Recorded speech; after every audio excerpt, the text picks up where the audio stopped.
Welcome to Canada Ocean Racing Be Water Positive, our IMOCA 60. I'm about to give you a boat tour. Come on with me. All right, so this is an IMOCA 60. It's an open class of sailing boat, which means there is a broad set of rules that govern what this boat can have and can't have. Within those set of rules, you can do whatever you want to try to build the fastest boat to go around the world with a solo sailor in the Vendée Globe is the main objective of boats in this class. This boat was built in 2021 by 11th Hour Racing. It was built for the ocean race, which it won, and then it was purchased by Seb Simone for the Vendée Globe of 2024, and Seb came third in that race despite breaking one of the foils. So it's a very quick and proven boat.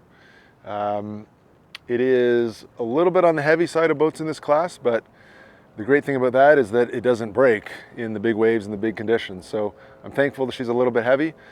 Total weight is about 9.8 metric tons.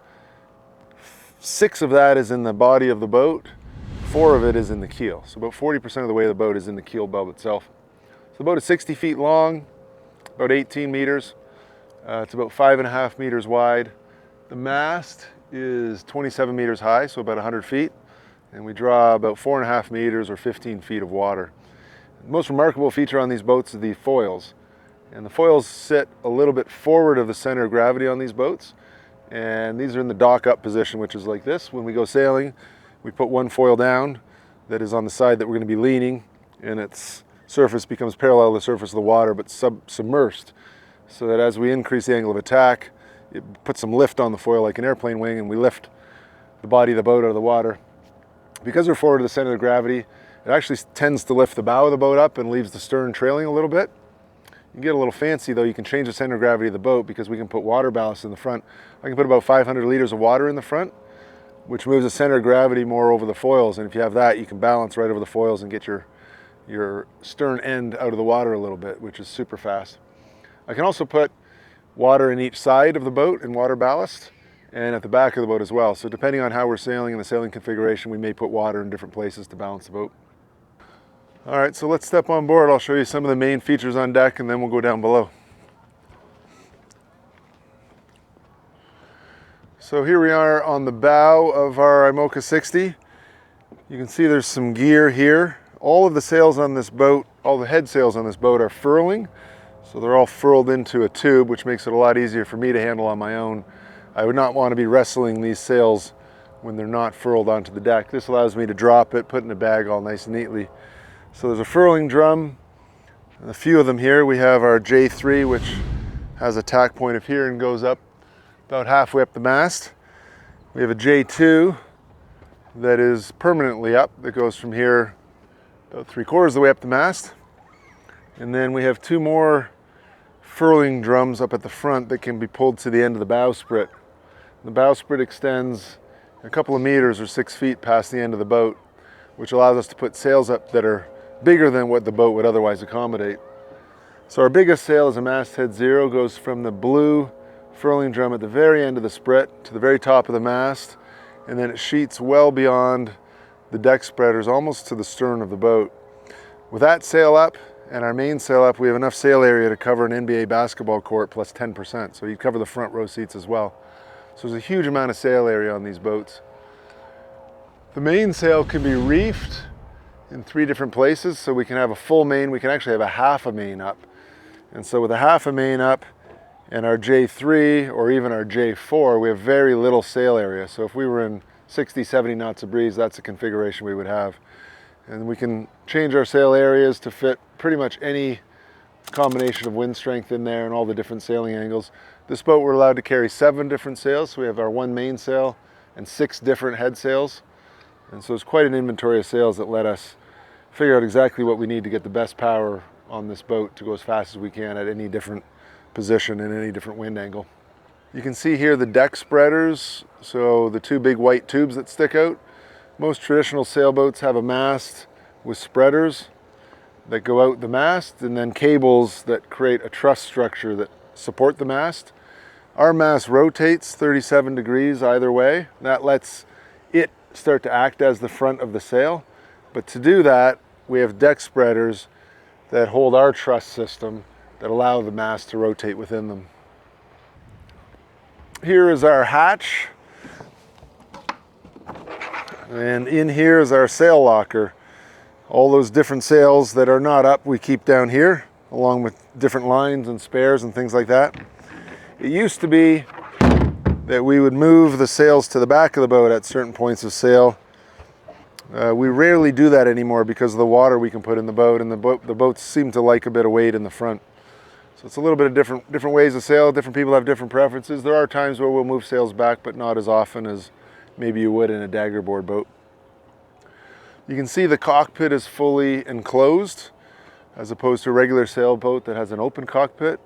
At the speeds we're going, which are upwards of 40 knots or 75 kilometers an hour, I like to tell people it's about twice the speed that you would go recreational water skiing. You don't want to be on deck. There's so much spray, so much wind. It's really nice to have the sheltered cockpit the way it is. So here we have our sheets that run through these points here, which allow us to adjust the clew of the sail in 3D space, so we can get optimum trim on. We can do what most boats can do, which pull a sheet in, but we can also move it outboard, inboard, up and down, and anywhere in this space. We can do that on this one.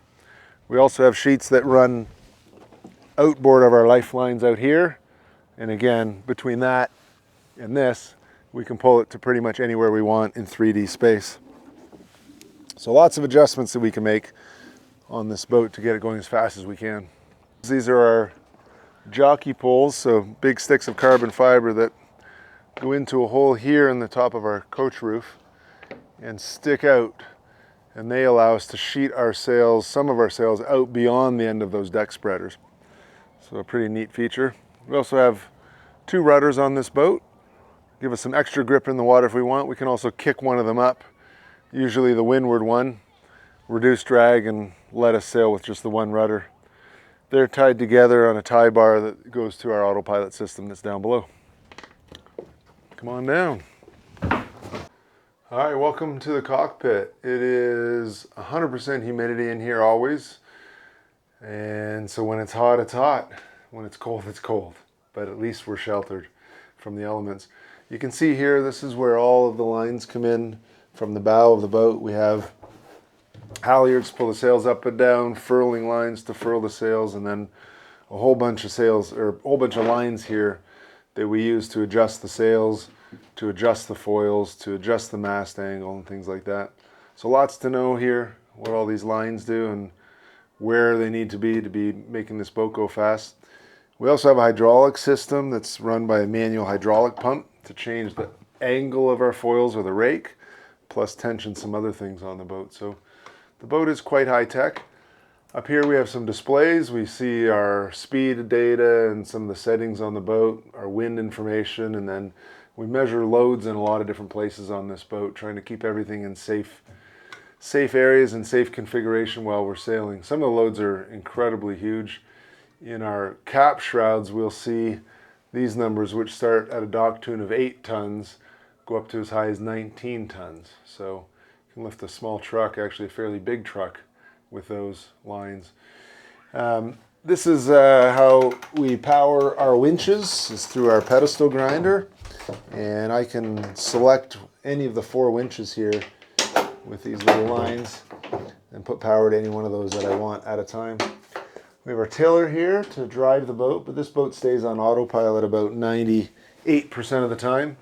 It's good to drive the boat so you can feel how the boat is feeling and whether things are balanced. There's some wind conditions and wave conditions where it can be quicker to sail by hand, but in general we run the autopilot.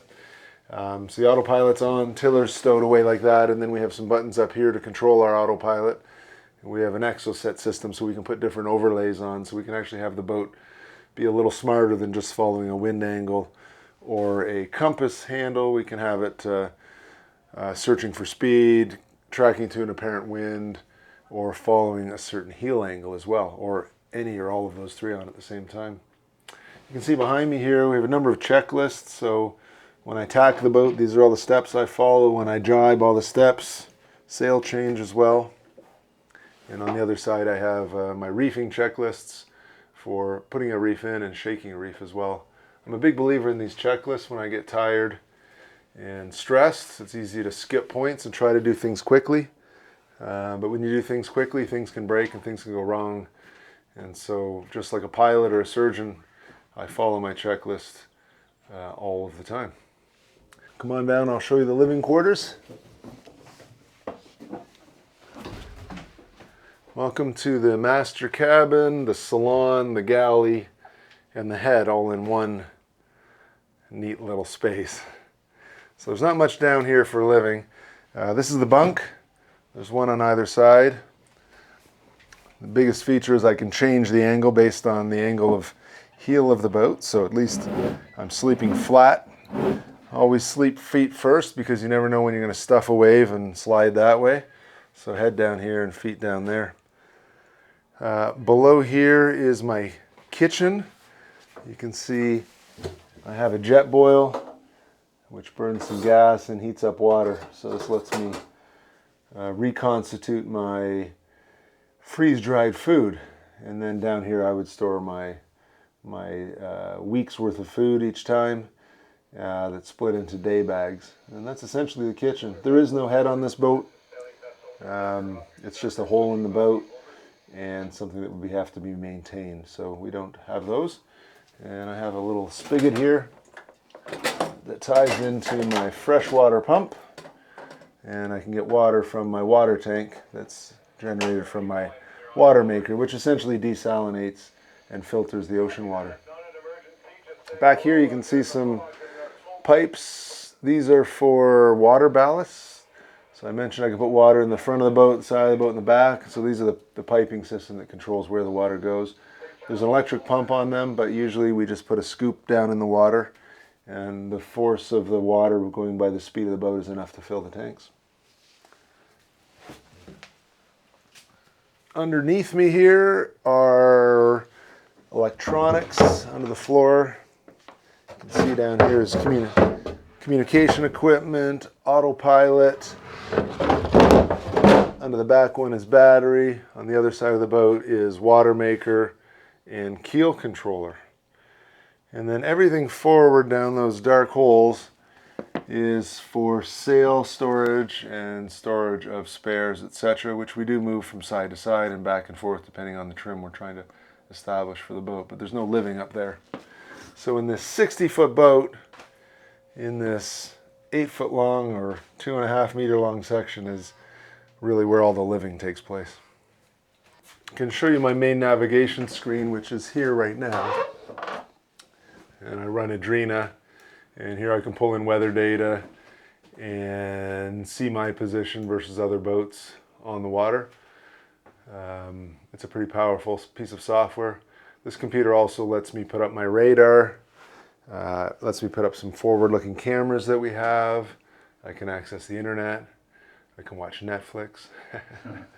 But we are looking to replicate that computer screen over here and another one on the other side, so that when you're in the main driving position on this boat, which is right here, you have your keel controller, your autopilot controller, your navigation screen, and a nice fan to keep you cool.